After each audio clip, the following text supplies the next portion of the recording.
नमस्कार मित्रांनो, मी निले वाडपवन. आज आपण चालू घडामोडी याचं जे मासिकची मागणी अगदीच खूप जास्त विद्यार्थ्यांकडून वगैरे होत होती व त्यानंतर जे मी डेली द हिंदू आणि लोकसत्ता जे पीडीएफ जे वृत्तपत्र विश्लेषण घेतो त्यामार्फत त्याचं मराठी पीडीएफ आपल्याला हवं होतं. त्यानिमित्ताने मी काय केलेलं आहे पहा, जे युपीएससी साठी मासिक देण्यात येतात म्हणजे व्हिजन आय एस, त्यानंतर शंकर आय एस, त्यानंतर आतिश माधव सर, मृणाल सर यांच्या मार्फत जे मॅगझिन वगैरे येतात त्यांचं मी म्हणजे क्रक्स जे माझ्या नोट्स बनवतो मी. ओके, या सर्व मॅगझिन वापरून त्यानंतर द हिंदूचं वगैरे जे नोट्स वापरतो मी त्यामधून जे क्रक्स वगैरे जे काढलेलं आहे त्याचंच मी रूपांतर आपल्या मॅगझिन मध्ये जे मासिक आहे त्यामध्ये मी केलेलं आहे. मग पहा, आता हा फक्त एक पहिली स्टेप आहे. म्हणजे आज फक्त मी GS1 साठी घेऊन आलेला आहे हे मॅगझिन. ओके, मग यानंतर आपण GS2, त्यानंतर GS3 व GS4 व पहा, प्रिलिमिनरी साठी म्हणजे प्री साठी वेगळं मॅगझिन असेल आपलं. प्री साठी वेगळं असणार आहे कारण शॉर्ट न्यूज वगैरे जे असतात ते तिथे कव्हर करायचं असतं व तो टप्पा होईल जानेवारी पासून वगैरे चालू. तेव्हा आपण जानेवारी पासून आपण फक्त त्यावरती फोकस करायचं आहे. आता जे आहे आपण मेन्स साठी फोकस करणार आहोत. ओके, म्हणजे आतापासून आपण मेन्स करायचं व जानेवारी नंतर आपण प्रीला बेसिकली हात लावायचा. ओके, त्यामुळे आता जे मासिक वगैरे मी देणार आहे ते तर तुम्ही सांभाळून ठेवतच चला. त्यानंतर तुम्हाला पण शक्य झालं तर तुम्ही पण नक्की व्हिजनची वगैरे मासिक तुम्ही पण नक्कीच वाचू शकता. ओके, म्हणजे त्यातून इंग्लिश तुमची बरी होईल. परंतु मी तेवढं पण म्हणजे जर तुमचं सिलेबस जर कम्प्लीट झालं नसेल तर मी रेकमेंड करणार नाही तुम्हाला, कारण त्यांची भाषा वगैरे अगदीच क्लिष्ट वगैरे असते व तुम्हाला पण समजणार नाही की त्यामध्ये काय चालू आहे. आता तुम्ही पण डाउनलोड करू शकता व्हिजनचं किंवा शंकर आय एस यांचं मॅगझिन वगैरे.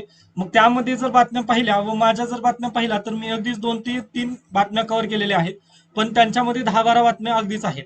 ओके, मग त्यापैकी आपल्याला प्रिलिमला कोणती व मेन्सला कोणती हे आपल्याला समजत नाही जर नवीन असाल तुम्ही. तर त्यासाठी म्हणतोय म्हणजे तुम्ही जर माझं जरी फोकस केलात तरी मोर दॅन सफिशियंट आहे. म्हणजे हे मॅगझिन जरी केलात तरी म्हणजे करंट अफेअर्स साठी सफिशियंट असं काहीही नसतं. पण सिलेबस सोबत जर याची जर जोड दिला थोडीशी तर तुमचं उत्तर वगैरे लिहिण्यासाठी अगदीच तुम्हाला एक महत्वाचं म्हणजे अगदीच खूप हेल्प होईल या मॅगझिन मधून, एवढी मी शाश्वती नक्की देऊ इच्छितो. ओके, व तुम्हाला जर यासंबंधी काही जरी शंका वगैरे जर असेल तर तुम्ही मला कमेंट सेक्शन मध्ये वगैरे सांगू शकता किंवा डायरेक्टली कॉन्टॅक्ट पण करू शकता. अगदी भरपूर विद्यार्थी मला कॉन्टॅक्ट करत आहेत, त्यामुळे तुम्ही पण मागे राहू नका. ओके, चालेल. तर पाहूयात आता जुलै 2022 जे मॅगझिन आहे GS1 साठी मी कव्हर केलेलं. तर आजच्या तासामध्ये आपल्याला काय काय होणार आहे कव्हर, तर हिस्ट्री, त्यानंतर जिओग्राफी व सोशल इश्यूज जे आपल्याला GS1 चा भाग आहे हा सिलेबसचा. तर प्लीज जर तुमचं सिलेबस वगैरे जर कम्प्लीट झालं नसेल तर प्लीज सिलेबस कम्प्लीट करण्यावर पण भर द्या लवकरच. व अँसर रायटिंगला आजपासूनच तयारी करू नका. जर तुमचं सिलेबस ज्या दिवशी कम्प्लीट झालं त्यावरती एकदा रिवाईज वगैरे करून घ्या, मग त्यानंतर अँसर रायटिंगला तुम्ही नक्की हात घाला. व जी माझी मॅगझिन असेल ती मी टेलिग्रामवरती वगैरे आपलं टाकून ठेवेलच. मग तुमचं जेव्हा सिलेबस इतिहासाचं वगैरे कव्हर होईल ना किंवा जेव्हा टॉपिक वगैरे संपेल तो, तेव्हा माझं मॅगझिन वगैरे काढून हा इथे इश्यू झालेला होता तयार व त्या पद्धतीने तुम्ही तो वाचून घेऊ शकता. तर पहा, GS1 मधील पहिला आहे इतिहास. तर पहा, नव्या राष्ट्रीय चिन्हावर नाराजी. ओके, हा इश्यू झालेला आहे. तर मुद्दा काय आहे पहा, नवीन संसद भवनावरील नवीन चिन्हाच्या पहिल्या नजरेने त्याच्या कथित चित्रांमधील अयोग्यतेमुळे अनेकांची निराशा केली आहे. ओके, म्हणजे आता हे तर असं तुम्हाला हे गरजेचं नाहीये की, परंतु मुद्दा काय आहे नेमका वगैरे हे तुम्हाला माहिती पाहिजे, या निमित्ताने मी घेतलेला आहे. आता पहा, मी पण न्यूज घेतलेला आहे, लोकसत्ता व द हिंदू डेली घेतोय. तर प्लीज तुम्ही पण डेली बेसिसवर राहा. मी जास्त काही म्हणजे फालतू वगैरे त्यामध्ये हे केलेलं नाहीये. तर जे अगदी IMP, कारण मी पण परीक्षा देतो व मला माहिती आहे की कुठून कोणती गोष्ट वगैरे विचारण्यात येते. ओके, त्यामुळे असं माझं मत नाही आहे की तुम्ही हे करू नका, म्हणजे जास्त माझ्यावर पण भरोसा वगैरे ठेवू नका. परंतु अगदीच तुम्ही भरोसा तर ठेवू शकता की जे मला गरजेचं वाटतं तेच मी घेण्याचा वगैरे नक्की प्रयत्न करत असतो. ओके, त्या पद्धतीने आता व्हिजन मध्ये पण हे देण्यात आलेले शंकर IS, त्यानंतर सर्व मॅगझिन मध्ये वगैरे ही देण्यात आलेली आहे. ओके न्यूज, त्यामुळे पण मी याला कव्हर करतोय. व आता हे सिलेबसचा पार्ट आहे एन्शियंट हिस्ट्री. ओके, एन्शियंट हिस्ट्रीचा आपल्याला पार्ट आहे व UPSC CAPF मध्ये ऑलरेडी यावरती म्हणजे जे 7 ऑगस्ट रोजी जी परीक्षा झाली त्यावरती प्रश्न विचारून झालेला आहे की अशोकाचं जे स्तंभ वगैरे म्हणजे जे अशोकाचे पिलर्स आहेत त्यावरती UPSC ने ऑलरेडी भरपूर वेळा प्रश्न विचारलेले, त्यामुळे इथून शक्यता नाकारता येत नाही. ओके, कारण हा चर्चेचा टॉपिक बनलेला आहे. तर पहा, नवीन चिन्हामध्ये काय झालेलं आहे नेमकं प्रकरण. तर हे नवीन चिन्हाबद्दल काही तपशील काय आहेत. हे 6.5 मीटर उंचीचे नवीन प्रतीक कांस्याने बनलेले आहे व हा सेंट्रल व्हिस्टा प्रकल्पाचा एक भाग आहे. सेंट्रल व्हिस्टा प्रकल्प म्हणजे आपली नवीन संसद. नवीन संसद. ओके, म्हणजे आता त्यांनी असं म्हटलेलं आहे, म्हणजे भारत सरकारचं वगैरे प्रेडिक्शन तर असं आहे की जे येणारं नेक्स्ट सेशन वगैरे जे असेल ते सेंट्रल व्हिस्टा बिल्डिंग मध्येच आपलं होणार आहे असं त्यांनी म्हटलेलं आहे. परंतु अद्याप त्यावरती काम वगैरे चालूच आहे, त्यामुळे आपण पण त्यावरती प्रेडिक्शन वगैरे काही करू नये. त्यानंतर सुनील देवरे आणि रोमिल मोझेस यांनी त्याची रचना केलेली आहे. म्हणजे जे हे आहे, ओके, आता तुम्ही जे पाहत आहात ना, हे जे आहे अशोक स्तंभ, त्याची बात करतोय मी. हे पूर्वीचं आहे. ओके, म्हणजे हे अशोकांचं आहे. अशोक, सम्राट अशोक यांनी बांधलेलं हे, व हे नरेंद्र मोदी सरकारच्या काळामध्ये सुनील देवरे आणि रोमिल मोझेस यांच्या हाताने यांची जी रचना आहे त्यांच्यापासून ते तयार होत आहे. त्यानंतर नवीन चिन्ह संसदेच्या नवीन इमारतीच्या शीर्षस्थानीच ठेवलेले आहे. यासोबतच नवीन चिन्हावरील सिंह रागात दिसत आहेत, तसेच त्यांचे दात दृश्यमान आहेत. यामुळे मूळ प्रतिकृतीच्या वैभवाच्या विरुद्ध हे दिसून येत आहे सर्वांना. आता पहा, इथं दात जे दिसत आहेत किंवा हे जे दिसत आहे तुम्हाला, ते इथं पहा, यामध्ये आणि या सिंहामध्ये तुम्हाला जो फरक वाटतोय तेच प्रॉब्लेमॅटिक झालेला आहे. व थोडासा हा रागात सिंह आहे, तर हा थोडासा शांतीमध्ये असलेला हा सिंह होता. ओके, एवढाच फरक यामुळे. परंतु आपल्याला प्रेडिक्शन नाकारता येत नाही, त्यामुळे नक्की परीक्षेला वगैरे जर विचारलं तर तुम्हाला माहिती पाहिजे. तर राष्ट्रीय चिन्हामागील इतिहास काय आहे. राष्ट्रीय चिन्ह हे मौर्य सम्राट अशोकाची राजधानी सारनाथ येथून घेण्यात आलेली आहे. त्यानंतर हे गौतम बुद्धांच्या पहिल्या प्रवचनाच्या समर्थात 250 BC मध्ये बांधले गेले होते, जिथे त्यांनी जीवनाची 4 उदात्त सत्य सांगितलेली होती. ओके, 4 सत्य जे गौतम बुद्धांची आहेत ते पहिल्या प्रवचनामध्ये स्मरणात बांधण्यात आलेलं होतं. Sorry for that. म्हणजे गौतम बुद्धांनी पहिल्यांदा प्रवचन दिलेलं होतं, त्याच्या स्मरणात 250 BC मध्ये हे बांधण्यात आलेलं. ओके, म्हणजे त्यानंतर हे जर पाहिलं म्हणजे 250 250 वर्षांमध्ये हे, सॉरी, 250 इसवी सन मध्ये हे बांधण्यात आलेलं आहे.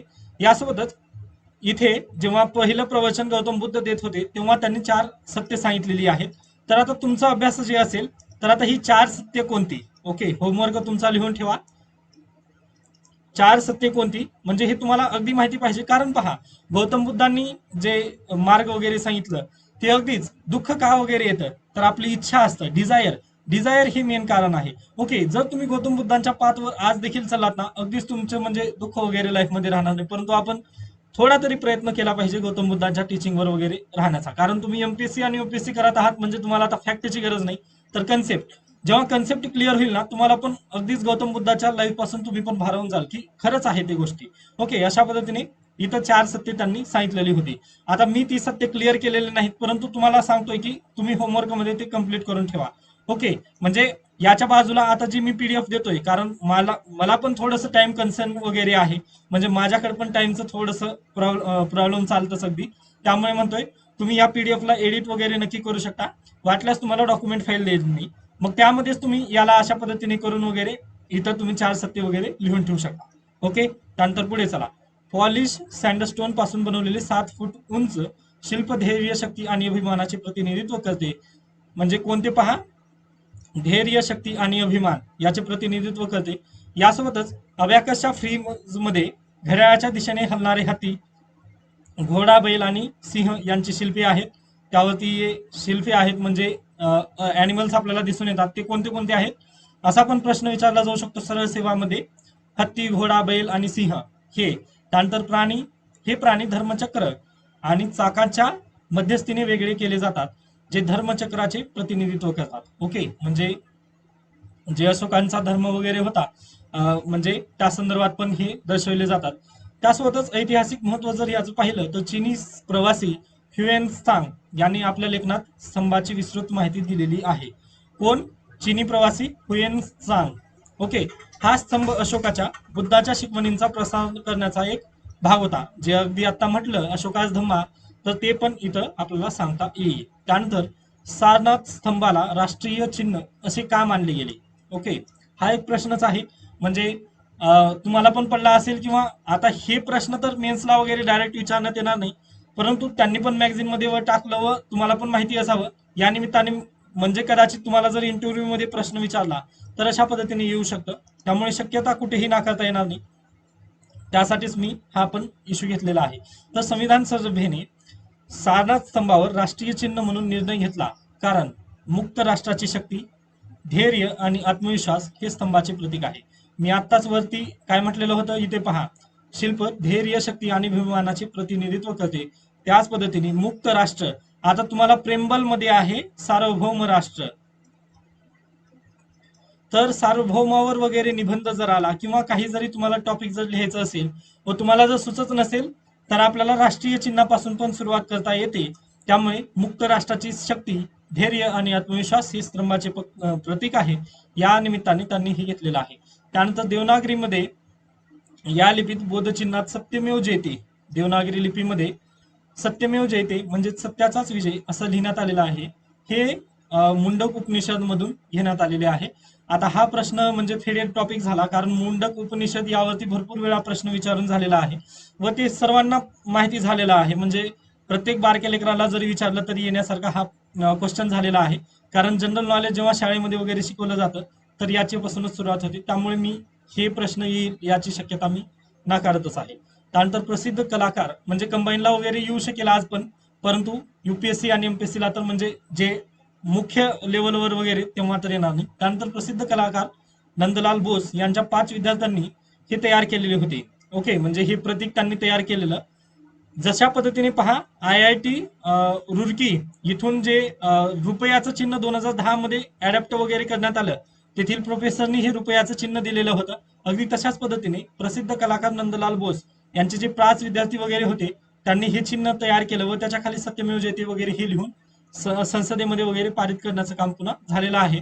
व 26 जानेवारी 1950 रोजी अशोकची राजधानी सारनाथ येथील म्हणजे जे चिन्ह आहे अशोकाचं स्तंभ, अशोक स्तंभ वगैरे जे आहे ते अधिकृतपणे भारताचे राष्ट्रीय प्रतीक बनले. आता इथं थोडस काही शब्द वगैरे ऍड करायचे राहिलेत आय थिंक, पण ते तुम्ही समजून घ्याल अशी माझी इच्छा आहे. म्हणजे आय थिंक म्हणजे तसं माझी भावना आहे. ओके, म्हणजे आता ते मराठीमध्ये थोडस माझे पण हे होते ते आता तुम्हाला पण म्हणजे तुम्ही अगदीच माझ्या सोबत असं आलात त्यामुळे तुम्हाला अगदीच माहिती आहे की माझ्या बोलणं वगैरे कशा पद्धतीने, ते जाऊ द्यात, खूप झालं त्याबद्दल. त्यानंतर हे प्रतीक भारतीय प्रजासत्ताकाच्या शिक्काचे प्रतिनिधित्व करते. म्हणजे जे भारतीय प्रजासत्ताकचं जे चिन्ह आहे त्याचं हे त्यासंबंधी हे प्रतिनिधित्व करत असलेलं आपल्याला पाहायला मिळतं. त्यानंतर ताज्या प्रतिकृतीमागील मागील वाद, तर हेच आहे, सिंह खूप आक्रमक दिसत आहे.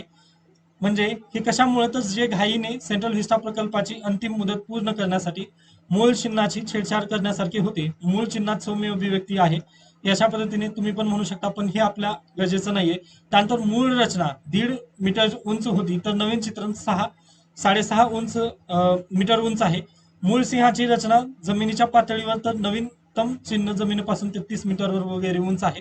हे एवढं काही डिटेलमध्ये वगैरे युपीएससी विचारण्यात येणार नाही. मग आता मी का टाकलेलं हे, तर आता पहा, व्हिजन त्यानंतर शंकर IAS वगैरे यांच्या मॅगझिन मध्ये पण हे देण्यात आलेलं, त्यामुळे पहिल्यांदा मी टाकलेलं आहे.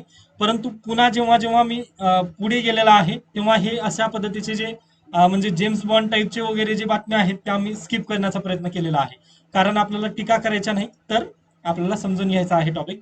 त्यामुळे मी हे इथं फक्त टाकलेलं आहे. एवढ्या म्हणजे हे अगदीच गरजेचं वगैरे नाहीये. परंतु जर तुम्हाला इंटरव्ह्यू मध्ये वगैरे इतिहास ऑप्शनल वगैरे जर असेल तर विचारण्यात येऊ शकतं. याबद्दल मी पण शक्यता नाकारत नाहीये. परंतु जेव्हा हा पण टॉपिक फेडेड होऊन जाईल, ओके, म्हणजे जर इंटरव्ह्यू मध्ये जर गेलात तुम्ही तर तेव्हा जे वाद वगैरे जे चालू आहे समाजात, म्हणजे तुमचा उद्या इंटरव्ह्यू आहे किंवा पुढच्या महिन्यात इंटरव्ह्यू वगैरे जर आहे तर तेव्हा 2-3 महिन्या मग महागल्ले वगैरे ते टॉपिक वगैरे काढून तुम्ही वाचलं तर ते बेस्ट होईल. एवढं पण PhD वगैरे करण्यासारखं इथं काही हरकत नाहीये. ओके, त्यानंतर पुढे जाऊयात. अल्लुरी सीताराम राजू पंतप्रधानांनी स्वातंत्र्य सैनिकांच्या म्हणजे दिग्गज स्वातंत्र्य सैनिकांच्या 125व्या जयंती उत्सवाचा शुभारंभ केलेला आहे. ओके, ज्या पद्धतीने 75 वर्षाचा अमृत महोत्सव झालं, अगदी तशाच स्वातंत्र्य सैनिक जे होते त्यांचे 125वी जयंतीचं उत्सवाचा शुभारंभ त्यांनी केला. तर आंध्र प्रदेशामधील भीमावरम येथे अल्लुरी सीताराम राजू यांच्या कांस्य पुतळ्याचे त्यांनी अनावरण ही त्यांनी केलेली आहे. तर पहा, तुम्ही RRR हा जो मूवी पाहिलेला आहे ओके. तर हा यांच्या जीवनावर वगैरे थोडासा बेस्ड आपल्याला दिसून येतो. म्हणजे त्यामध्ये थोडंसं हे दिसून येईल की आपल्याला काय म्हणतो आपण, ते फिक्शन वगैरे असतात. मूवी जर म्हटलं तर तुम्हाला फिक्शन आढळून येतात. परंतु जर रियालिटी जर पाहिली तर हे मूवी त्या या कल्पनेवरूनच वगैरे बनवण्यात आलेली होती. तर पहा, यांच्याबद्दल जन्म 1897 मध्ये मद्रासच्या पश्चिम गोदावरी जिल्ह्यात मोगल्लू येथे झालेला आहे. त्याला मन्या विरडू असे देखील म्हणतात, म्हणजेच hero of the jungle. Okay. त्यानंतर असे टर्म्स वगैरे विचारले जाऊ शकतात, परंतु ते आता मेडिवल हिस्ट्रीकडे थोडेसे जास्त वळलेले आहेत. मेडिवल हिस्ट्रीकडे थोडेसे वळलेले आहेत, त्यामुळे याला स्किप करा. त्यानंतर सीताराम राजू यांचा आवाका केवळ रामपा क्षेत्रापुरताच मर्यादित नव्हता, त्यांनी भारतभर संपर्क त्यांनी केलेले होते. तो कलकत्ता सिक्रेट सोसायटीचा सदस्य होता. म्हणजे आता हे थोडंसं मी डायरेक्टली ट्रान्सलेशन वगैरेचा वापर केलेला, त्यामुळे इथं तो असं वगैरे शब्द आलेले आहेत. कारण पहा, इंग्लिशमध्ये चालतं ही डायरेक्टली येतं, परंतु मराठीमध्ये येतात त्यांनी वगैरे अशा पद्धतीने आदर वगैरे घ्यावा लागतो. याबद्दल मी क्षमस्व आहे, परंतु तुम्ही समजून घ्याल, कारण माझ्याकडे पण टाइमची वगैरे कमी आहे. ओके. मी शक्य तिथे चुका वगैरे टाळण्याचा अगदीच प्रयत्न केलेला, परंतु अशा बारीक बारीक चुका नक्कीच होत असतात. ओके. त्यांनी कलकत्ता सिक्रेट सोसायटीचे सदस्य त्यांनी होते. ओके. जिथे त्यांनी बॉम्ब बनवायला शिकलेले आहे. ओके. ते चितगाव येथील एका सभेला गेले, जेथे क्रांतिकारक एकत्र आले आणि रंपा प्रदेशात लढण्यासाठी त्यांनी भारतभरातून शस्त्र आणि दारुगोळ्याची व्यवस्था वगैरे केलेली होती. यासोबतच सीताराम राजू यांनी डोंगराळ प्रदेशात रामपा आणि गुडेन असहकार चळवळ पसरण्यात महत्वाची भूमिका बजावलेली आहे. म्हणजे पहा, असहकार जर चळवळ जर पाहिली तर 1920 दरम्यानची महात्मा गांधी, एम के गांधीजी यांची चळवळ होती, त्याला पण यांनी साऊथ इंडियामध्ये वगैरे हे करण्याचा प्रयत्न त्यांनी केलेला होता. तर रंपा बंडाबद्दल आता पहा, रंपा विद्रोह जे आहे त्या संदर्भात प्रीला विचारण्यात येऊ शकतं. ओके. तर रंपा विद्रोह, ज्याला मन्यम उठाव असेही संबोधले जाते, हे एक आदिवासी बंड होते. ओके. विद्रोहाला कारणीभूत घटक काय तर पहा, मुत्तदार जे या प्रदेशाचे वास्तविक राज्यकर्ते होते, त्यांच्या सामाजिक आणि आर्थिक स्थितीला आव्हान दिले होते. ओके. म्हणजे कोण तर इंग्रजांनी बळजबरीने वसाहती रचनेखाली त्यांना आणलेले होते. म्हणजे जे मुत्तदार जे यांचे मेन राजे वगैरे होते, म्हणजे आदिवासींचे त्यांनी एक राजा, म्हणजे पहा अशा पद्धतीची वस्ती व त्यांचे राजे वगैरे होते, यांच्यावर वर्चस्वाने यांच्यावर इंग्रज सरकार म्हणजे वसाहतवाद यांच्यावर लादण्यात वगैरे येत होता तेव्हा. तर यांनी आव्हान वगैरे दिलेले होते. नवीन वसाहती राजवटीत अचानक पोडू लागवड, म्हणजे जी झूम शेती वगैरे आहे, म्हणजे स्थलांतरित शेती बेकायदेशीर घोषित करणे त्यांनी केलेली होती. त्यानंतर वसाहती सरकारने किरकोळ वन उत्पादने गोळा करण्याचे स्थानिक लोकांचे अधिकार हिरावून घेतलेले होते. ओके. यामुळे आदिवासी सक्तीने वेट्टी म्हणजेच मोफत किंवा बिनपगार मजुरीत गुंतवले गेले आणि अल्लुरी सीताराम राजू यांनी त्यांना सांगितले की ते वनोपजाचे एकमेव मालक आहेत आणि त्यांना जाचक मद्रास वन कायदा 1882च्या विरोधात लढण्यासाठी तयार केले. ओके. म्हणजे पहा, वसाहत वाद. ओके. किंवा जेव्हा ब्रिटिशांचं राज्य होतं, त्यांनी अगदीच वन कायदे वगैरे जे जे अगदीच म्हणजे आदिवासींचे पहा, अगदी जर पाहिलं तर इंग्रजांच्या काळात जास्त जर कुणाला इफेक्ट झाला तर ते आदिवासी लोकांना झाला. ओके. कारण पहा, दुसरे जर पाहिले आपण म्हणजे शेतकरी असतील किंवा अन्य जर व्यक्ती वगैरे असतील किंवा अन्य समाज जर असेल, तर तो विभक्त होता, कारण तो सोसायटीमध्ये ऑलरेडी राहत होता. त्यामुळे त्यांना तेवढीशी इजा झाली नाही, परंतु आदिवासींना जास्त इजा का झाली, कारण जंगल कायद्यानुसार काय झालं, आदिवासींची घरेच नष्ट झाली. ओके. त्यांना तिथं जे त्यांचं हे होतं, म्हणजे त्यांनी पूर्वीपासून त्या ठिकाणी राहत होते. ओके. म्हणजे त्यांची जे अगदीच अधिवास त्यांचा तिथं होता किंवा त्यांचं जे घर म्हणून त्यांनी जिथं राहत होते ते घरच त्यांनी उचवलं. परंतु दुसऱ्या सोसायटीचं वगैरे घर काही राहिलेलं होतं, म्हणजे घर राहिलेलं होतं, परंतु बाकी गोष्टीमध्ये त्यांना अडचण नव्हती. परंतु आदिवासींचं जर पाहिलं तर त्यांचा व्यवसाय सर्व सर्व काही हिरावून घेण्याचा यांनी प्रयत्न केलेला होता. ओके. त्यामुळे अल्लुरी सीताराम राजू यांनी त्यांच्या विरोधात सर्वांना एकत्र करण्याचं काम त्यांनी केलेलं आहे. यासोबतच त्यांनी शस्त्रसाठा वगैरे त्यांनी गोळा केला, म्हणजे पोलीस ठाण्यांवरती वगैरे आक्रमण करून त्यांनी शस्त्रसाठा वगैरे तयार केलेला होता. त्यानंतर चळवळीचा क्रम जर पाहिला आपण तर अल्लुरी सीताराम राजू यांना विश्वास होता की पारंपरिक शस्त्रास्त्रांचा ब्रिटिश सैन्याविरुद्ध काहीही उपयोग होणार नाही. आधुनिक शस्त्रे हिसकावण्यासाठी त्यांनी पोलीस ठाण्यांवर हल्ले सुरू केले. म्हणजे पहा, जर अगदीच पारंपरिक जर म्हटलं तर आदिवासी जर म्हणजे आदिवासी शिकार वगैरे करण्यासाठी कशाचा वापर करत असत मग, म्हणजे भाला, त्यानंतर जास्तीत जास्त तलवार, चाकू. ओके, अशा पद्धतीची त्यांनी हत्यार वगैरे त्यांच्याजवळ होती. परंतु बंदुका इंग्रजांजवळ काय होतं, डायरेक्टली गन होत्या. ओके, त्यामुळे अल्लुरी सीताराम राजू यांना माहिती होतं की आपण त्यांच्या पुढे टिकू शकणार नाही. या निमित्ताने त्यांनी काय केलं, पोलीस ठाण्यांवर वगैरे डायरेक्टली आक्रमण वगैरे करून तेथीलच शस्त्र वगैरे हिसकावण्यासाठी त्यांनी पोलीस ठाण्यांवर वगैरे हल्ले सुरू केले. व त्यांनी पहिला हल्ला पहा विशाखापट्टणम एजन्सी भागातील चिंतापल्ली पोलीस स्टेशनवर वगैरे केला. एक विशिष्ट म्हणजे तो हल्ल्याची तारीख आणि वेळ जाहीर करायचा. ओके, म्हणजे अल्लुरी सीताराम राजू जेव्हा हल्ला वगैरे करत असत तेव्हा त्या अगोदरच त्यांनी वेळ वगैरे जाहीर करायचे. यासोबतच ब्रिटिश सैन्याने अथक पाठलाग करून रामा राजू यांना पकडले गेले आणि 7 मे 1924 रोजी ते शहीद झालेले होते.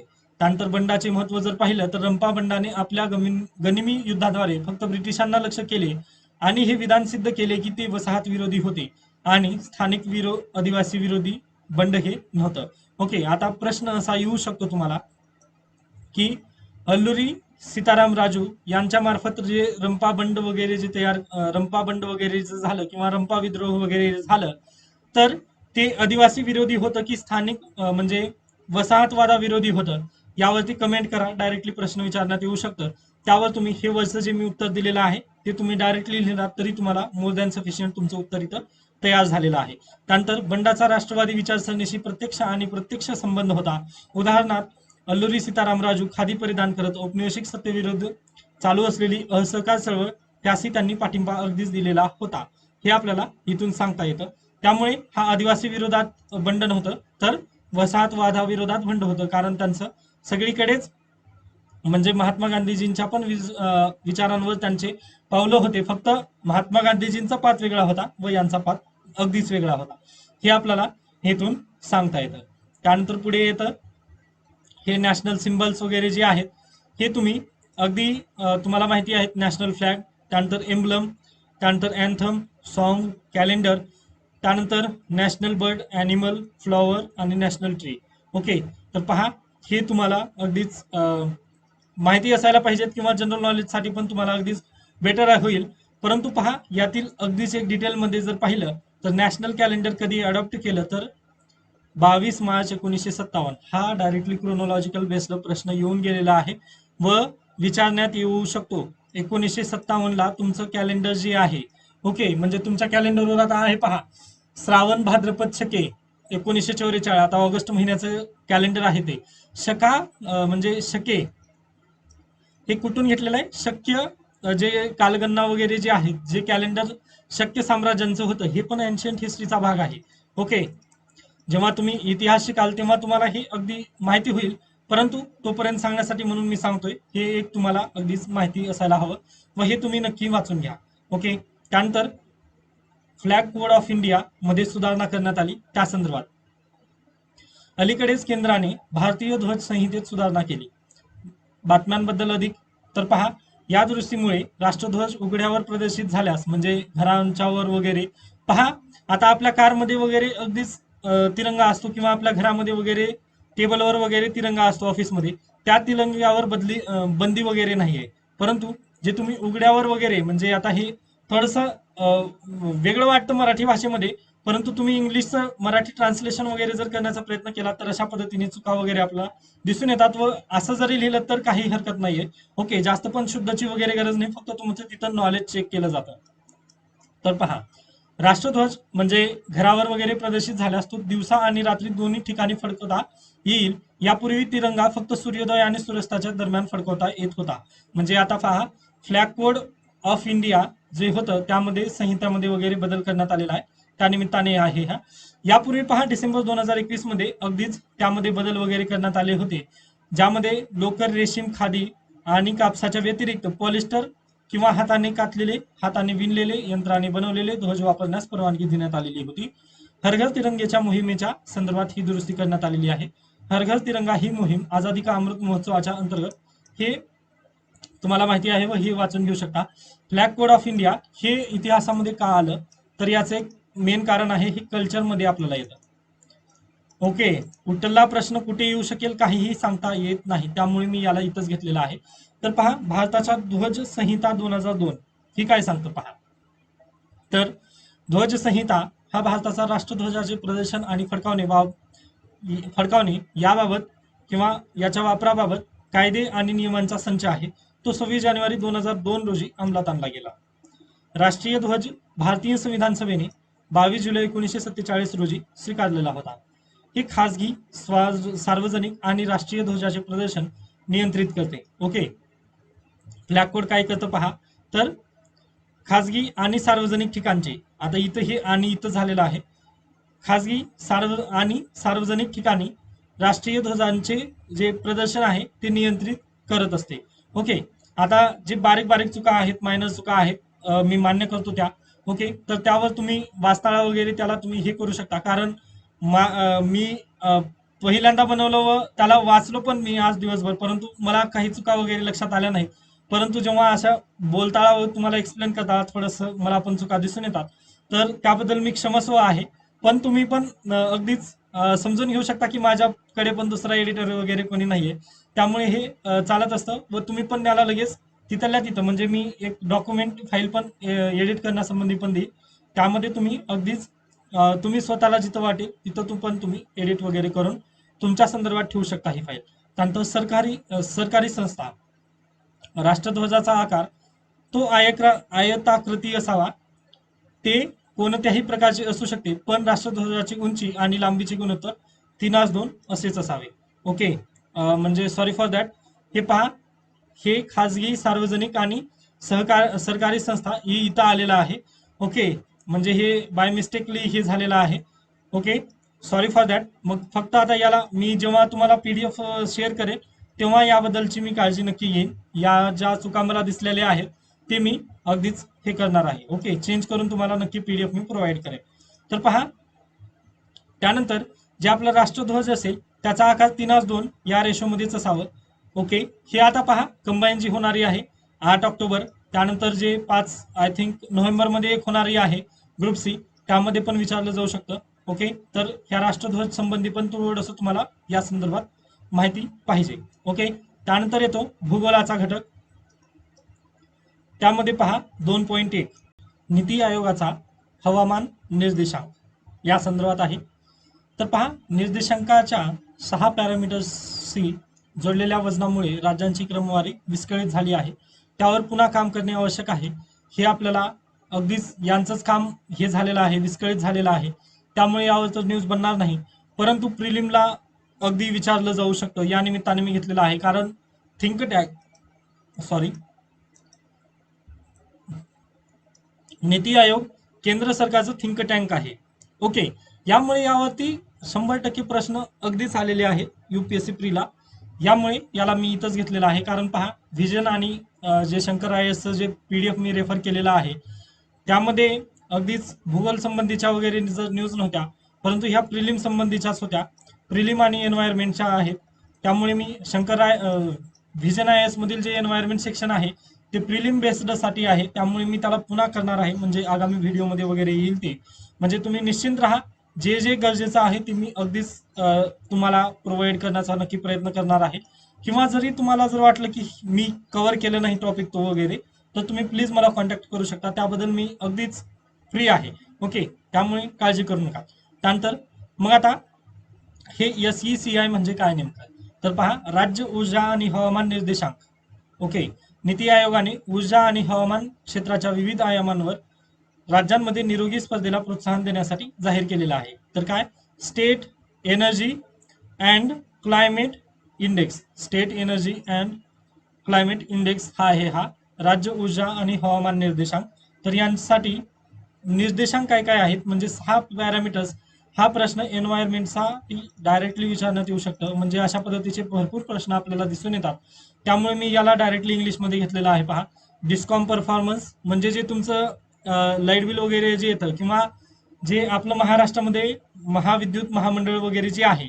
ओके. तर त्या संदर्भात त्यांचं परफॉर्मन्स कशा पद्धतीने आहे, म्हणजे विजेचं जे इलेक्ट्रिसिटी डिपार्टमेंट आहे राज्याचं, ते कशा पद्धतीने परफॉर्मन्स करतात. त्यानंतर त्यांची ॲक्सेस, अफोर्डेबिलिटी अँड रिअलेबिलिटी कशा पद्धतीची आहे. त्यानंतर क्लीन एनर्जी इनिशिएटिव्ह, राज्यांची क्लीन एनर्जी इनिशिएटिव्ह काय आहेत, ज्या पद्धतीने जेव्हा आदित्य ठाकरे पर्यावरण मंत्री वगैरे होते, त्यांनी ई व्हेकलवर वगैरे जे टॅक्स वगैरे आहे ते कमी करण्याचा वगैरे प्रस्ताव वगैरे दिलेला होता. ओके, अगदी त्या पद्धतीने क्लीन एनर्जी इनिशिएटिव्ह ते आहेत. त्यानंतर एनर्जी एफिशियन्सी, एन्व्हायरमेंटल सस्टेनेबिलिटी, त्यानंतर न्यू इनिशिएटिव्ह वगैरे काय काय आहेत, या पॅरामीटर्सवर त्यांनी काय करतात, तर हे SECI, ओके, हे SECI जे निर्देशांक आहे हे या मानानुसार यांनी ठरवण्यात येतं. ओके, हे तुम्हाला फक्त माहिती असायला हवं. यामध्ये राज्य कोणता पहिला दुसरा वगैरे ते गरजेचं नाही आहे, परंतु असं नीती आयोगाद्वारे काही परफॉर्मन्स वगैरे ठरवलं जातं हे तुम्हाला गरजेचं आहे. त्यानंतर पहा, अगदीच महत्वाचं जर म्हटलं, संपूर्ण युरोपमध्ये उष्णतेच्या लाटा आलेल्या होत्या जुलै दरम्यान, त्यामुळे हे अगदी गरजेचं पडतं. कारण पहा, क्लायमेट चेंज जर पाहिलं तर सर्वप्रथम इथूनच येतं व यांना खूप मोठा फटका आहे.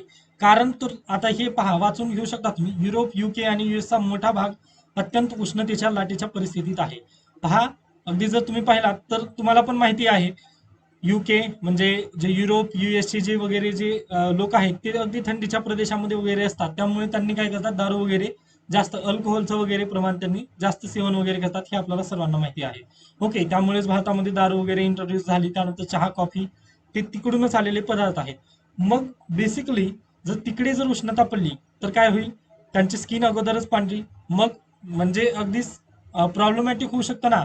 आता पहा, आफ्रिका सॉरी, विषुववृत्तावर जे आफ्रिका खंड आहे, ओके, त्याच्याबद्दल जास्त प्रॉब्लेम वगैरे येत नाही, परंतु हे काय आहेत, थोडंसं थंड थंड प्रदेशामध्ये वगैरे हे राहतात व त्यांच्यावर जर उष्णता जर जास्त पडत वगैरे असेल तर यांना ती सहन होत नाही. अगदी त्याच पद्धतीने झालेलं आहे, म्हणजे उष्णतेच्या लाटा तिथे आलेल्या होत्या. त्यामुळे पहा, उन्हाळ्यातील तापमान वाढेल. चिंतेचे कारण का आहे, तर युरोपमध्ये कडक उन्हाळ्याचा सामना करावा लागत आहे. उष्णतेच्या लाटेची परिस्थिती ऑगस्टपर्यंत कायम राहण्याची अपेक्षा आहे. वाढत्या हवामान आणीबाणीबद्दल, या प्रदेशातील जंगलातील आग, दुष्काळ, उष्णतेमुळे होणारे शेकडो मृत्यू यामुळे धोक्याची घंटा वाजत आहे. युरोपमध्ये अलीकडेच्या वर्षात एकाच वेळी अनेक प्रदेश काही उष्ण उन्हाळ्याचे साक्षीदार असताना क्वचितच तापमान इतके वाढलेले आहे. 19 जुलै रोजी UKने आपले आतापर्यंतचे सर्वोच्च तापमान 40 डिग्री ओलांडले आहे. परिणामी सरकार अत्यंत उष्णतेसाठी प्रथमच रेड अलर्ट जारी केलेला आहे. पहा, एवढी उष्णता त्यांच्याकडे कधीच झालेली नाहीये. ओके, 40 डिग्री ते पहा, अगदीच 13-14 डिग्री वगैरे या दरम्यान त्यांनी असतात. ओके, म्हणजे 23 त्यांच्यासाठी पण खूप झालं. जे आता मी बसलेला आहे, आता माझ्याजवळ 26-27 तरी डिग्री नक्की असेल, पण हे पण त्यांच्यासाठी म्हणजे अगदी ते इथपर्यंत ते मॅनेज करतील, परंतु 40 डिग्री म्हणजे सर्वोच्च तापमान झालं ते. कारण पहा, आपल्याकडे ज्या पद्धतीने नागपूर, विदर्भमध्ये वगैरे ज्या पद्धतीने 44-45 अगदी पडतं, मग तशा पद्धतीची गरमी, कडाक्याची उष्णता त्यांना जाणवलेली आहे. ओके, यामुळे रेड अलर्ट तिथे जारी करण्यात आलेला होता. फ्रान्स, स्पेन आणि पोर्तुगालच्या काही भागामध्ये 42 आणि 46 अंशांच्या तापमान नोंदवले गेलेले आहे. युरोपमधील डझनभर शहरे आणि प्रदेश उष्णतेचे सर्वनाश म्हणून वर्णन करण्यात आलेले आहे. त्यानंतर अतिउष्मा, कोरडे हवामान यांच्या संयोगामुळे लागलेल्या वनमाळामुळे 19,000 जंगल नष्ट झालेले आहे. म्हणजे हेक्टर्स जंगल क्षेत्र जे होतं ते नष्ट झालेलं आहे. दक्षिण पश्चिम फ्रान्स आणि हजारो लोकांना तात्पुरत्या आश्रयस्थानांमध्ये हलवावे लागले आहे. ओके, म्हणजे त्यांचं स्थानांतर वगैरे त्यांना करावं लागलं. यासोबतच पोर्तुगालमध्ये 2 दिवसांच्या कालावधीत 250 पेक्षा जास्त उष्माची नोंद झाली आणि एका आठवड्यामध्ये कालावधीत उष्णतेची संबंधित आजारांमुळे 650 मृत्यू झालेले आहेत. म्हणजे जर पाहिलं आपण तर मृत्यूंचा तांडव इथं आपल्याला डायरेक्टली सांगता येऊ शकतं. त्यानंतर इथे पण तेच आहे, म्हणजे अगदी हे सर्व तुम्ही वाचून घेऊ शकता. त्यानंतर लाटा येण्यामागची कारणे काय. ओके, आता कारण पाहूयात. शास्त्रज्ञांचे जवळपास एकमत आहे की उष्णतेच्या लाटा मानवी क्रियाकलापांमुळे झालेल्या हवामान बदलाचा परिणाम आहे. पहा, क्लायमेट चेंज इथं आलं. आता पहा, त्यांना इफेक्ट जाणवत आहे व इंडस्ट्रियलायझेशनची प्रोसेस कुठून सुरुवात झाली, युरोप पासूनच. म्हणजे त्यांची कर्म त्यांना भोगावी लागत आहेत. हे नक्की जरी असलं तरी ती लाटा भारतावर येऊ शकते व भारतावर आल्यानंतर म्हणजे ती पुढे मी दिलेला पण आहे, आय थिंक पुढे आहे, त्यामुळे मी पुढेच बोलले. ओके, मग पहा, यासंबंधी जरी म्हटलं तर जागतिक तापमान 1 डिग्री सेल्सिअसपेक्षा वाढले आहे आणि युके मधील अभ्यासात असे दिसून आले की 1 अंश तापमानात वाढ झाल्यामुळे देशातील तापमान 40 अंश सेल्सिअस राहण्याची शक्यता 10 पटीने जास्त वाढते. म्हणजे 1 डिग्री आणखी थोडं जरी वाढलं ना तरी 40 डिग्री तुमचं तापमान युकेचं म्हणजे ब्रिटनचं वगैरे जे तापमान आहे ते 40 डिग्री राहण्याची 10 पट शक्यता आपल्याला दिसून आलेली आहे. त्यांनी ऑलरेडी अभ्यास केलेला आहे. त्यामुळेच क्लायमेट चेंजवर त्यांनी दरवेळेस बोलत असतात की क्लायमेट चेंजवर वगैरे हे करा. म्हणजे त्याबद्दल असं ह्या म्हणजे जे कन्व्हेन्शन वगैरे जे हे करतात COP COP25 वगैरे जे समित्या सॉरी जे समिती समितीच म्हणावं लागेल. ओके, कॉन्फरन्स ऑफ पार्टीज असं म्हणतात त्याला इंग्लिशमध्ये. तर जे त्यांची मीटिंग वगैरे होते, जे कन्व्हेन्शन वगैरे होतात त्यासंबंधी त्यांचा पुढाकार यामुळे आपल्याला जास्त असलेला दिसून येतो. ओके, त्यानंतर युएसच्या बाबतीत विक्रमी तापमानाचा संबंध जेट प्रवाहातील बदलांशी जोडला जात आहे. पाश्चात्य वायू प्रवाह जे पृथ्वीच्या पृष्ठभागापासून अनेक किलोमीटरवर फिरतात त्याचा एक अरुंद पट्टा आहे. म्हणजे जेट प्रवाह पण यामुळे काय होतील, विस्कळीत वगैरे होतील असं यांचं मत आहे. यामुळे सर्व बाधित राष्ट्रांना त्यांच्या नागरिकांना उष्णतेचा इशारा आणि आरोग्य सूचना जारी केल्या आहेत. ओके, त्यानंतर तीव्र उष्णतेचा दीर्घकालीन युरोप आणि US वर कसा परिणाम होईल. तर परिणाम काय होईल, युरोपमध्ये उष्णतेच्या लाटाने हवामान कमी करण्याच्या उपायांवर निर्धारित कृतीसाठी नूतनीकरण केलेले आहे. म्हणजे क्लायमेट चेंजच्या दृष्टीने त्यांची पावलं आणखीन जास्त वेगाने वगैरे पडतील. ओके, म्हणजे पहा, युरोपमध्ये उष्णतेच्या लाटेने हवामान कमी करण्याच्या उपायांवर निर्धारित कृतीसाठी नूतनीकरण केले आहे. म्हणजे थोडंसं हे स्टेटमेंट चुकल्यासारखं वाटतं, परंतु यामागचं मला उद्दिष्ट बोलायचं काय आहे तर म्हणजे हे ट्रान्सलेशनचा इफेक्ट आहे. थोडक्यात जर सांगायचं जर म्हटलं तर म्हणजे ज्या आपण जे इंग्लिशमध्ये जे हे तर तसं मराठीमध्ये डायरेक्ट ट्रान्सलेशन केल्यानंतर येणार नाही, परंतु हे तुम्ही समजून घेऊ शकता. त्यानंतर परंतु USA मध्ये राजकीय नेतृत्व विशेषतः रिपब्लिकन राज्यांमध्ये जसं की टेक्सास यांसारख्या अत्यंत हवामानातील हॉटस्पॉट म्हणून असणारे प्रदेश देखील हवामान बदल हे समस्येचे कारण म्हणून ओळखण्यास नाखुश आहेत. ओके, म्हणजे त्यांना टेक्सास मधील जे राजकर्ते वगैरे आहेत त्यांना अद्याप असं वाटत नाहीये की क्लायमेट चेंज बद्दल वगैरे क्लायमेट चेंजमुळे वगैरे हे झालेलं आहे. तर त्यांनी तिथं पण म्हणजे पूजा अर्चना वगैरे करायचं असंच म्हणून त्यांनी पण तिथं बसलेले आहेत. ओके, याबद्दल न्यूज पण आलेली होती किंवा मी यामध्ये पण लिहिलेलं असेल. सध्या सुरू असलेल्या उष्णतेच्या लाटेशी जुळवून घेण्याच्या दृष्टीने US किरकोळ चांगल्या स्थितीत आहे. बहुतेक घरांमध्ये AC वगैरे बसवण्यात आलेली आहे. हे तुम्ही डायरेक्टली लिहू शकता. त्यानंतर याचं एक कारण जर म्हटलं तर रशिया युक्रेनचा वाद पण आपल्याला दिसून येतोय. म्हणजे नेमकं काय पहा, रशियन गॅसवर या उन्हाळ्यात उष्णतेच्या लाटांची वारंवारता आणि कालावधी वाढल्याने युरोपच्या ऊर्जेच्या गरजा वाढल्या आहेत. अगदी चुकीच्या वेळी रशियन गॅसवर बंदी घातल्यामुळे इंधनाच्या वाढत्या किमतीत युरोपियन राज्यकर्त्यांनी युक्रेनच्या आक्रमणाला जबाबदार धरण्यात आली आहे. म्हणजे पहा कशामुळे नेमकं झालं हे, तर अगदीच त्यांच्याकडे जर जर्मनी वगैरे जर पाहिलं तर कार्बन उत्सर्जन तिथं कमी आहे. म्हणजे त्यांनी अगदी नॉर्म्स केलेले आहेत. जसं भारत 2050च्या नंतर म्हणजे 2050 पर्यंत कार्बन उत्सर्जन जे आहे ते कमी करणार आहे. अगदी जर्मनी पण तसंच आहे. जर्मनींनी कार्बन उत्सर्जन जे कार्बन इमिशन होतं त्याला आळा घातलेला आहे संपूर्णच. मग तसं असताना रशियाकडून त्यांनी हे घ्यायचे पेट्रोल वगैरे तिकडून घ्यायचे रशियाकडून, परंतु रशियासोबत त्यांनी काय केलं, नाटोमध्ये असल्यामुळे त्यांनी काय केलेले आहे त्यावरती रेस्ट्रिक्शन घातले. रेस्ट्रिक्शन घातल्यामुळे रशियाकडून ऑइल वगैरे इम्पोर्ट करता येत नाही त्यांना. म्हणजे जे नॅचरल गॅस वगैरे जे आहे ते त्यांना तिकडून इम्पोर्ट करता येत नाही. त्यामुळे त्यांना परत एकदा कार्बन इमिशन वगैरे करावं लागत आहे. म्हणजेच घरगुती कोळसा घेण्याचे ते बोलत आहेत किंवा जाळण्याचे ते बोलत आहेत असं आपल्याला इथं डायरेक्टली स्पष्टरित्या म्हणता येईल. त्यानंतर यामुळे काय परिणाम झाला, कृषी जलविद्युत ऊर्जा सुरक्षिततेवर देखील परिणाम झाला. आता यामध्ये काही ट्रान्सलेशनच्या चुका वगैरे आहेत त्या तुम्ही डायरेक्टली सुधार करू शकता, याबद्दल काही नाहीये. ओके, तेवढंच पण हे नाहीये.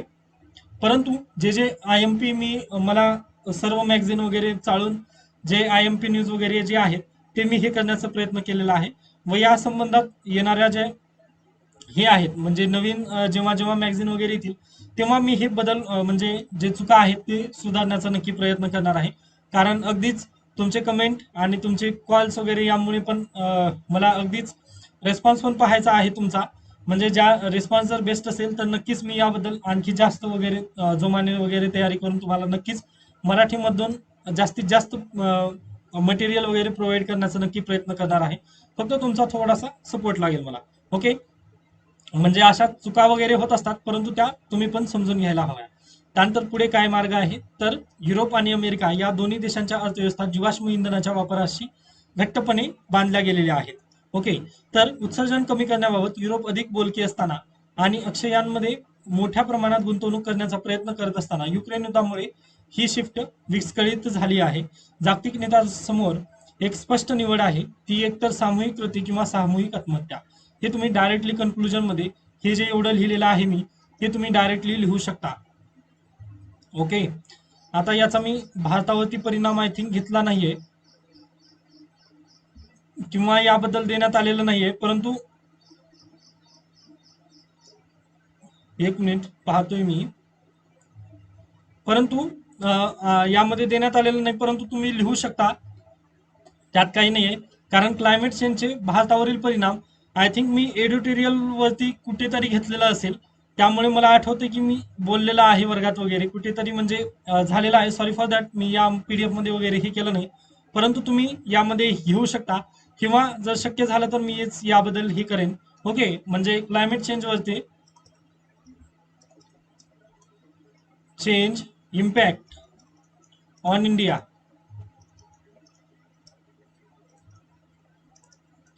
इंडियन क्लायमेटवरती क्लायमेट चेंजचे इम्पॅक्ट वगैरे काय होतील हे आपल्याला नक्की पाहावं लागेल.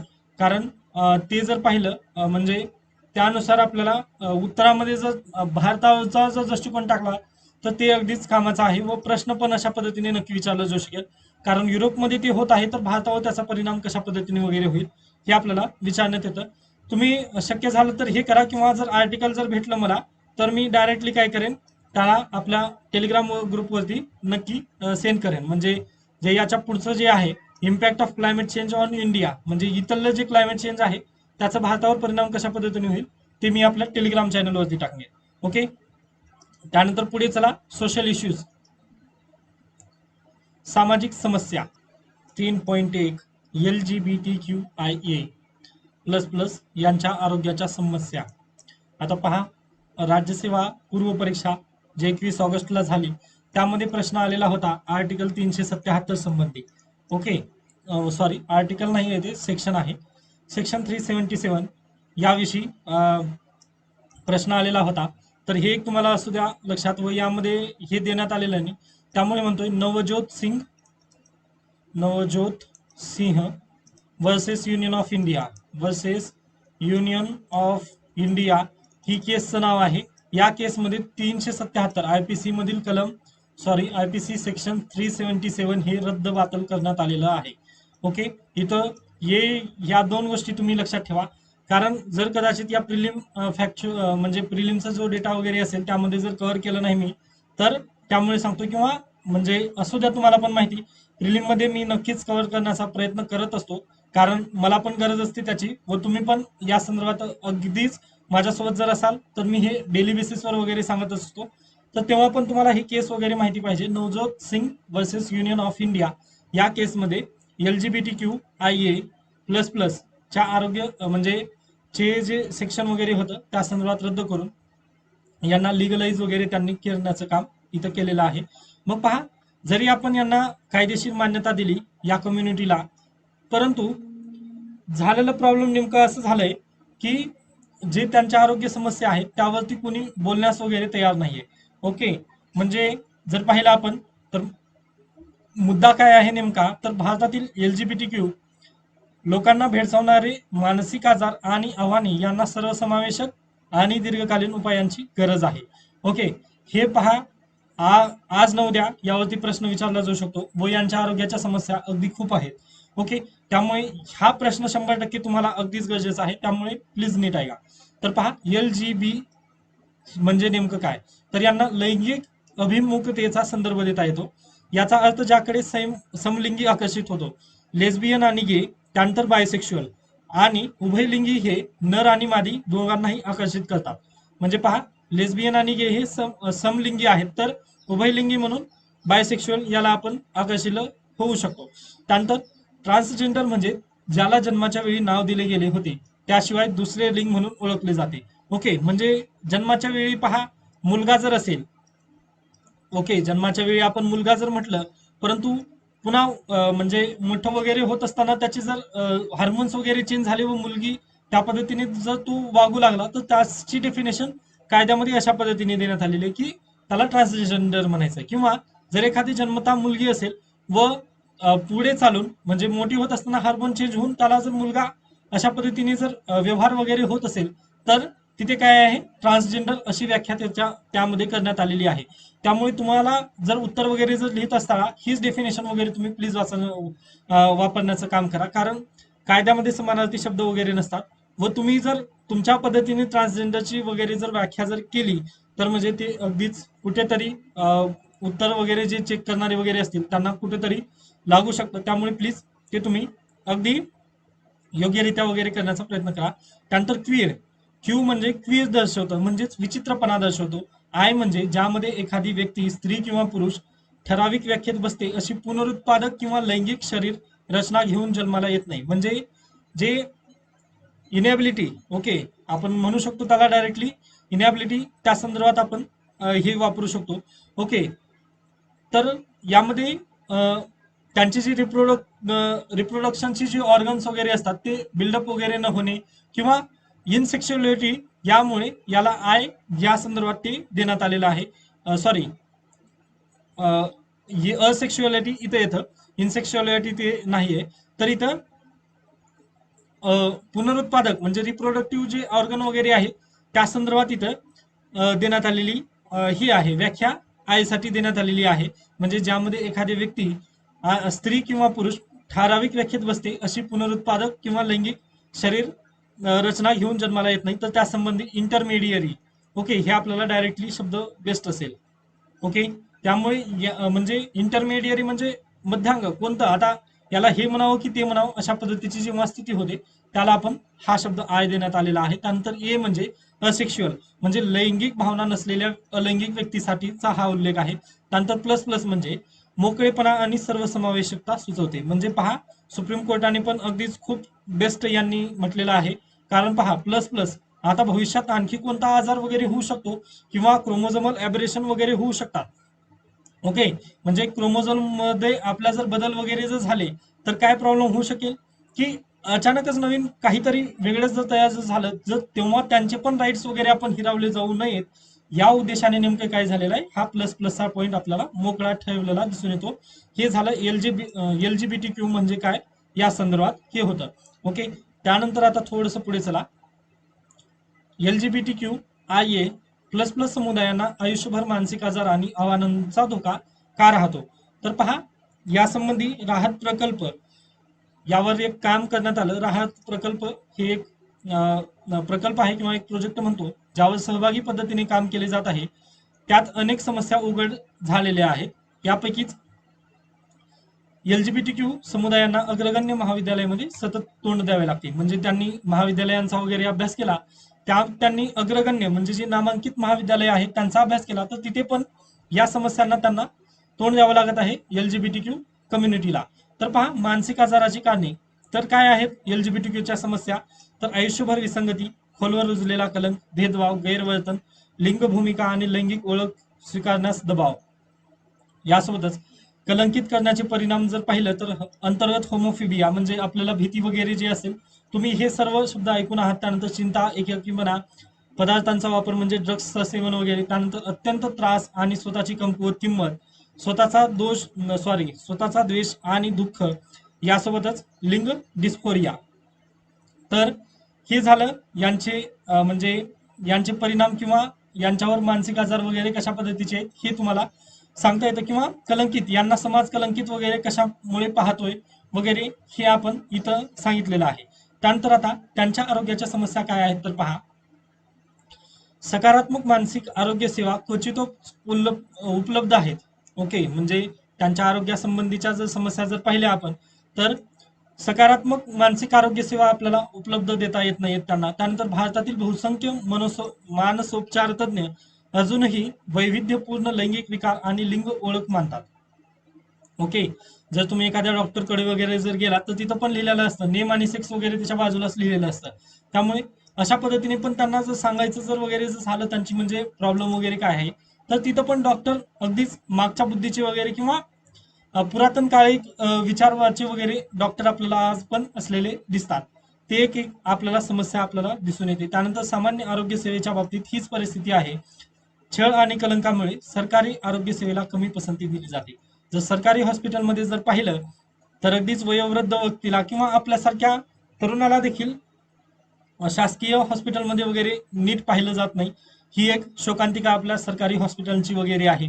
तर अशा पद्धतीची व्यक्ती एलजीबीटी कम्युनिटीचे जर व्यक्ती तिथे गेले तर तिथली परिस्थिती तर आणखीन बेकार होईल. यामुळे या सरकारी हॉस्पिटलला वगैरे आणि थोडं कमी पसंती वगैरे देण्यात येते. हे झाले त्यांच्या आरोग्याबाबतच्या समस्या म्हणजे आरोग्याला धरूनच्या समस्या. त्यानंतर इथे काय म्हटलं हे आव्हानांना धोका का असतो यासंबंधीची ही आहे म्हणजे मानसिक आजाराची कारणे. ओके. तर हे आपण सर्व तुम्हाला डायरेक्टली लिहिता येईल त्याबद्दल. तर आता या समुदायांचे मानसिक आरोग्य कसं टिकवायचं मग आपण, तर सर्वसमावेशक दीर्घकालीन उपायांची गरज आहे ज्यात सर्व भागधारक शैक्षणिक संस्था समुदाय आरोग्य सेवा प्रदाते मानसिक आरोग्य व्यावसायिक पोलीस कर्मचारी आणि कुटुंब जे सहसा मानसिक आरोग्य तणावाचे मुख्य स्रोत असतात या सर्वांनी एकत्र येऊन गुंतलं पाहिजे. स्वकाळजी कौशल्य तयार करणे एक महत्वाचा पैलू म्हणजे विचित्र किशोरवयीन तरुणांमध्ये स्वकाळजी कौशल्य निर्माण करणे. यासोबतच विचित्र मानसिक आरोग्यावर चळवळ सामाजिक दृष्टिकोन बदलण्यासाठी विचित्र मानसिक आरोग्यावर भेदभाव न करता जनजागृती मार्गदर्शित चळवळीची गरज आपल्याला सध्याला आहे. त्यानंतर सामुदायिक बिल्डिंग मानसिक आरोग्य सुधारण्यासाठी या समाजाची बांधणी हा महत्वाचा भाग आपल्याला दिसून येतो. यासोबतच सुरक्षित जागा आपण आश्वासक सुरक्षित आणि शैक्षणिक जागा तयार करायला हव्या ज्यामुळे आरोग्य सेवेसाठी प्रवेश बिंदू आणि मानसिक आरोग्यावर माहिती सहज उपलब्ध होईल. म्हणजे यामध्ये डायरेक्टली तुम्ही हे जे मी लिहिलेलं आहे याचे फक्त थोडेसे शब्द मागे पुढे झालेले असतील तर ते फक्त तुम्ही बदलून डायरेक्टली तुम्ही उत्तर या संबंधी लिहू शकता डायरेक्टली उत्तर. ओके. तर ते त्या पद्धतीने म्हणजे हे डायरेक्टली कन्क्लुजन वगैरे आहे यामध्ये स्पष्ट वगैरे करण्यासारखं काही नाही. जिथं जिथं स्पष्टीकरण आहे तिथे मी अगदी स्पष्टीकरण देतो आहे. ओके. त्यानंतर पुढे गेल्यानंतर युनायटेड नेशन्स द्वारे लोकसंख्या अहवाल अंदाज आणि परिणाम म्हणजे युएनचा लोकसंख्या अहवाल प्रसिद्ध झालेला आहे. तर त्याचा अंदाज आणि परिणाम वगैरे हे आपल्याला पाहायचं आहे. बातमीत का तर अलीकडेच संयुक्त राष्ट्रांनी वर्ल्ड पॉप्युलेशन प्रॉस्पेक्टस WPP 2022 ची आवृत्ती प्रसिद्ध केलेली आहे. हे प्रिलिमचं फॅक्ट आहे. ओके. सोशल इश्यूज मध्ये आपल्याला व्हिजन IASच्या व आपलं सॉरी शंकर IAS दोन्ही PDF मध्ये मला हेच भेटलं त्यामुळे मी यालाच घेतलेलं आहे. कारण प्रिलिमला तिकडे फॅक्च्युअल डाटा भरपूर आहे परंतु दोन्हीकडे मेनसाठी पण हाच बातमी दिली त्यामुळे मी याला इथंच कव्हर करून टाकतोय. शंकर IAS मेनसाठी आपल्याला जास्त प्रेफर करतोय मी. ओके. व व्हिजन IAS जर पाहिलं तर प्रिलिमसाठी जास्त असेल ते मी पुन्हा घेणारच आहे. प्रिलिमसाठी वेगळं सेशन वगैरे ते येणार आहे. त्यानंतर जागतिक लोकसंख्या संभाव्यता काय आहे 27वी आवृत्ती आहे ही म्हणजेच जे ही आहे वर्ल्ड पॉप्युलेशन प्रॉस्पेक्टस ह्याची 27वी आवृत्ती कोण प्रकाशित करतं तर युएनचं जे सचिवालय आहे त्यामधील आर्थिक आणि सामाजिक व्यवहार विभाग याद्वारा तयार करण्यात येते. तर ही आवृत्ती 1951 पासून द्विवार्षिक चक्रात म्हणजे दर 2 वर्षाला ही प्रकाशित करण्यात येते. आता ही 27वी आवृत्ती कशामुळे तर पहा भारत देश आता एवढं पण जेम्स बॉन्ड टाईप प्रश्न विचारण्यात येणार नाही परंतु भारत देश जेव्हा यामध्ये सहभागी झाला तेव्हापासूनच याबद्दल चर्चा करण्यात आलेली आहे. नक्की कारण पहा 1950 ते आतापर्यंत 237 देश यांच्यासाठी लोकसंख्येचा अंदाज सादर करते म्हणजे प्रत्येक देशासाठी तुमचा अंदाज काय असेल यानुसार ही आवृत्ती त्यांनी भारतासाठी तयार केलेली आहे. अनेक राष्ट्रीय लोकसंख्येच्या जनगणनेचा परिणाम तसेच त्यातील माहितीचा विचार ही करत असते. त्यानंतर भारताच्या जनगणनेशी संयुक्त राष्ट्रांच्या अंदाजाची तुलना तर भारतात रजिस्टर जनरल जनगणनेवर आधारित लोकसंख्येचा अंदाज काढतात. म्हणजे ज्या पद्धतीने वर्ल्ड प्रॉस्पेक्टस मध्ये अंदाज काढला जातो अगदी त्याच पद्धतीने भारत सरकार देखील जनरल रजिस्ट्रार जनरलद्वारे जनगणनेवर आधारित लोकसंख्येचा अंदाज काढत असतात. ओके. मग अशा प्रकारचे शेवटचे प्रक्षेपण 2019 मध्ये प्रसिद्ध करण्यात आले होते ते 2011च्या जनगणनेवर आधारित होते. ओके. म्हणजे भारतात कोण करतं तर रजिस्ट्रार जनरल याच्याद्वारे लोकसंख्येचा अंदाज काढला जातो. जनगणनेचे प्रक्षेपण संयुक्त राष्ट्राच्या अंदाजापेक्षा किंचित कमी आहे, जे भारताने तयार केलं ते. त्यानंतर 2023 मध्ये नाही तर आणखी काही वर्षात भारत चीनला मागे टाकून जगातील सर्वात लोकसंख्येचा देश ठरेल, हे पण प्रेडिक्शन आपला जो अंदाज आपण बांधलेला आहे, म्हणजे जनरल रजिस्टर यांनी जो केलं त्या संदर्भात ते अंदाज खरं ठरत असलेला आपल्याला दिसून येतं. फक्त 2023 मध्येच नाही तर येणाऱ्या आगामी काळात आपण नक्कीच चायनाला मागे टाकणार आहोत, हे नक्की आहे. त्यानंतर पुढची न्यूज आहे भारतावर UN लोकसंख्या अहवाल, म्हणजे भारतासंबंधी यायला पाहिजे, भारतावर झालेला आहे किंवा जाऊ द्यात ते चालत असतं. सॉरी फॉर दॅट, म्हणजे अगदीच 2-4 चुका आपल्याला मला पण दिसल्या, याबद्दल मी क्षमस्व आहे, पण होत असतं. व माझं पण फर्स्टच आहे, हे फर्स्ट टाइम आहे, कारण माझे पण जे नोट्स वगैरे जर पाहिलात, आता जर तुम्हाला दाखवायचं जर म्हटलं तर आता ही आय थिंक अँसर रायटिंगचं बुक आहे. आय थिंक खाली आहे, आता माझ्या चर्चा वगैरे इथे बाजूला खूप आहे तिथं आहे ते, त्यामुळे ते दाखवू शकत नाही. परंतु तुम्हाला म्हणजे जे मी लिहितो ते जास्तीत जास्त इंग्लिशचा वापर करतो, त्यामुळे माझं पण प्रॉब्लेम आहे. परंतु तुमच्यासाठी म्हणून, म्हणजे जे MPSCचे जे विद्यार्थी आहेत त्यांना अगदीच इंग्लिशचं आता समजणार नाही, कारण मी जेव्हा या क्षेत्रात आलो त्यामुळेच मला जास्त आज वेळ लागत आहे, ओके, परीक्षेसंदर्भात.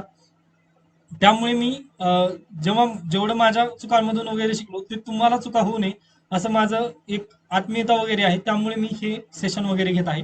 तर प्लीज जर जास्त चुका असतील तर क्षमस्व त्याबद्दल, परंतु जर चांगलं जर इनिशिएटिव्ह वगैरे जर असेल तर नक्की तुम्ही मला सपोर्ट करू शकता. त्यानंतर बातमीत का, म्हणजे हा लोकसंख्या अहवाल बातमीत कशामुळे आलेला आहे तर पहा, जागतिक लोकसंख्येचा ट्रेंडनुसार नुकत्याच प्रसिद्ध झालेल्या UNDP हे हे दुसऱ्यांनी प्रसिद्ध केलं व ते दुसऱ्यांनी प्रसिद्ध केलं. युनायटेड नेशन्स डेव्हलपमेंट प्रोग्राम यांनी हे काढलेली आहे. म्हणजे 11 जुलै जर पाहिलं आपण तर लोकसंख्या दिन असतो, या निमित्ताने UNDPने वगैरे हे अहवाल सादर केलेला आहे. तर पहा, या अहवालात म्हटले आहे की भारत चीनला मागे टाकून एका वर्षात सर्वाधिक लोकसंख्या असलेला देश याचा दर्जा मिळवेल. तर ठीक आहे, अगदीच आपण पण म्हटलेलं आहे की 2023 मध्ये नाही तर आणखी काही वर्षात वगैरे भारत चीनला मागे टाकेल. परंतु जर असा डायरेक्टली जर प्रश्न आला की भारतीय लोकसंख्या चीनला मागे टाकेल का वगैरे जर असं आले तर तुम्ही हे सर्व प्रेडिक्शन वगैरे लिहू शकता इथं. तर अहवालात भारताबद्दल काय म्हणण्यात आलेलं आहे तर अब्ज लोकसंख्येसह जगाच्या लोकसंख्येच्या सुमारे 17.5 भारताचा वाटा आहे. ओके, आय थिंक 2 अब्ज काहीतरी इथे पुढे आकडा आहे, ते पण आय थिंक तुम्ही हे करता असता चुकून हे झालेलं आहे, डिलीट झालेलं आहे ते. आय थिंक 2 अशा पद्धतीने काहीतरी होतं तिथं, सॉरी फॉर दॅट. परंतु जगाच्या लोकसंख्येच्या सुमारे 17.5% भारताचा वाटा आज आपल्याला लोकसंख्येचा भारतामध्ये दिसत आहे जगाच्या तुलनेमध्ये. तर जास्त लोकसंख्या कोणते ओझे लादते? अन्नधान्य मागणी वाढेल, त्यानंतर अधिक पायाभूत सुविधा निर्माण कराव्या लागतील, ऊर्जा साधनांवर संसाधनांची अधिक मागणी होईल, दरडोई उत्पन्नात घट होणार नाही याची खात्री करण्यासाठी उच्च उत्पादकता स्तरावर अधिक नोकऱ्या उत्पन्न किंवा उपलब्ध कराव्या लागतील, शिक्षण आणि आरोग्यामध्ये गुंतवणूक करणे सर्वोपरी आहे. ओके, तर आता काय गरजेचे आहे? भारताचा डेमोग्राफिक डिव्हिडंड तेव्हाच उपयोगात येईल जेव्हा तेथील कर्मचारी उत्पादक असतील. आता डेमोग्राफिक डिव्हिडंड जोपर्यंत तुम्ही शिकत नाही, म्हणजे सोसायटीमध्ये पण आहे, जिओग्राफीमध्ये पण आहे, अँथ्रोपॉलॉजीमध्ये पण आहे, सगळीकडेच आहे. तर हे तुम्ही एकदा शिकून घ्या, म्हणजे तुम्हाला हे टॉपिक अगदी लवकर लक्षात येईल. म्हणजे हे कशामुळे म्हणतोय मी, व हे जे उत्पादकता वगैरे जे म्हटलेलं आहे हे सर्व इकॉनॉमिक्सचं पार्ट आहे. हे पण तुम्ही जेव्हा सिलेबस कंप्लीट कराल तेव्हा अर्ध्या गोष्टी तुम्हाला यामधल्या समजून येणार आहेत. त्यामुळे जर आज समजत नसेल तर काही काळजी करू नका, पण पुन्हा एकदा सिलेबस कंप्लीट झाल्यानंतर ही PDF नक्की वाचून बघा. मग तुम्हाला पण वाटेल की खरंच जे योग्य आहे व अशा पद्धतीने जे जे लिहिलेलं आहे मी, जे महत्वाचं आहे तेच दिलेलं आहे. त्यानंतर योग्य कौशल्याने युवा वर्ग सुसज्ज करण्याची भारत देशाची क्षमता आधीच वाढलेली आहे. संख्येतील यासाठी आपण योजना पण देऊ शकतो, प्रधानमंत्री कौशल्य विकास योजना 2015.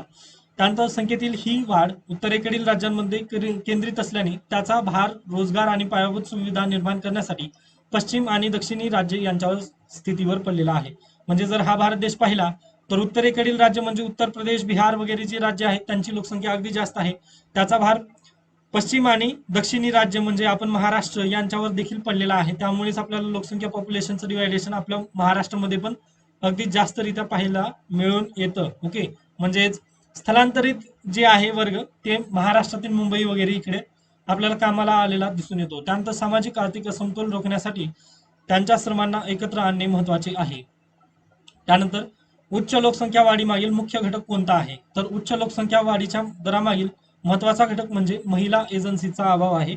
म्हणजे जे महिला एजन्सी म्हणण्यापेक्षा इथे तुम्ही जे महिला संघटन वगैरे आहेत यांचा अभाव आहे. कारण जर महिला संघटन वगैरे जर असतील तर अखिल भारतीय महिला साक्षरता दर 70.3 आहे. पुरुषांच्या बाबतीत 84 आहे. तर महिलांच्या बाबतीत 70. हे निबंधामध्ये पण लिहू शकता बरं तुम्ही. म्हणजे जे वुमन एम्पॉवरमेंट आहे ते 70.3च आहे, तर पुरुष 84.7 आहे. जर एजन्सी म्हणजे जे संघटन वगैरे असते तर यासाठी विरोध वगैरे त्यांनी केले असते. परंतु बिहार आणि उत्तर प्रदेश येथे जर पाहिलं तर महिला साक्षरता दर अनुक्रमे 60.5 आणि 63.4 एवढंच आहे. म्हणजे अगदीच कमी आहे उत्तर प्रदेश आणि बिहारमध्ये, कारण तेथील लोकसंख्या पण आपल्याला जास्त दिसून येते. त्यानंतर पुढे गेल्यानंतर कामगार उत्पादकता महिलांच्या कमी श्रमशक्ती सहभाग दरामुळे LFPR 25% वर अडकली आहे, तर एकूण LFPR 43% आहे.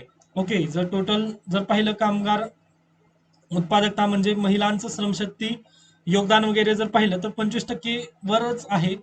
तर व एकूण जर पाहिलं तर 43% आहे. अनेक उत्तरेकडील राज्यांमध्ये अर्भक आणि माता मृत्यूची पातळी राष्ट्रीय सरासरीपेक्षा जास्त आहे. हे सर्व प्रॉब्लेम जे आहे ते उत्तरेकडील राज्याचं आपल्याला दिसून येतं.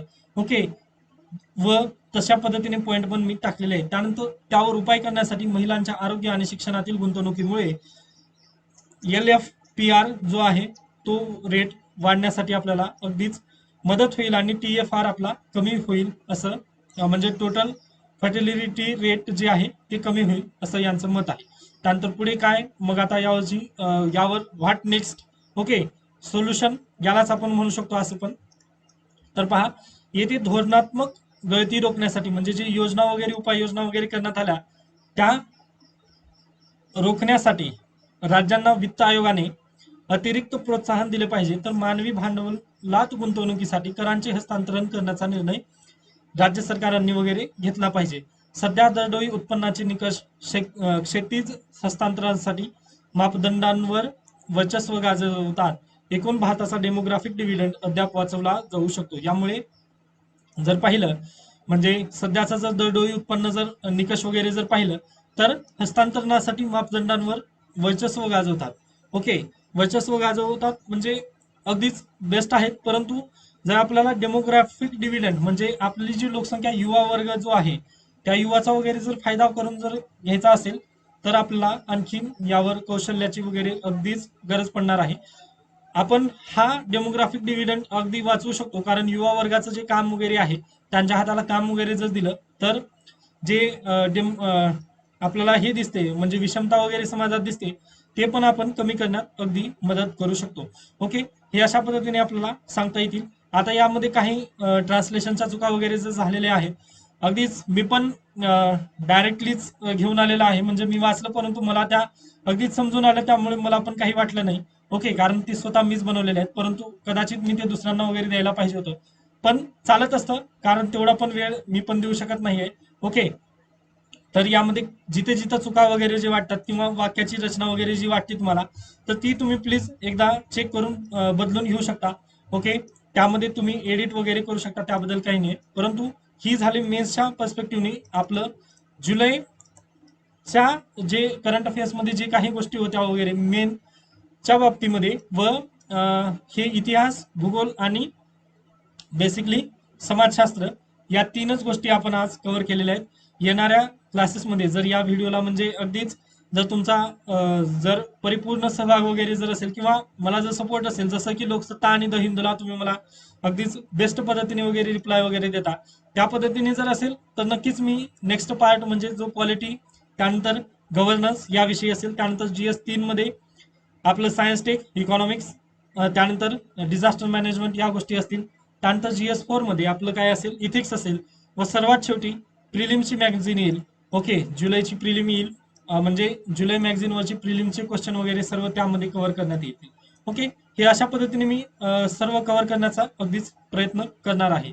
फक्त जर याबद्दल काही जर तुम्हाला शंका म्हणजे काही शंका व काही सजेशन वगैरे असतील तर तुम्ही नक्की मला कॉन्टॅक्ट साधून त्याविषयी मला सूचना देऊ शका. धन्यवाद.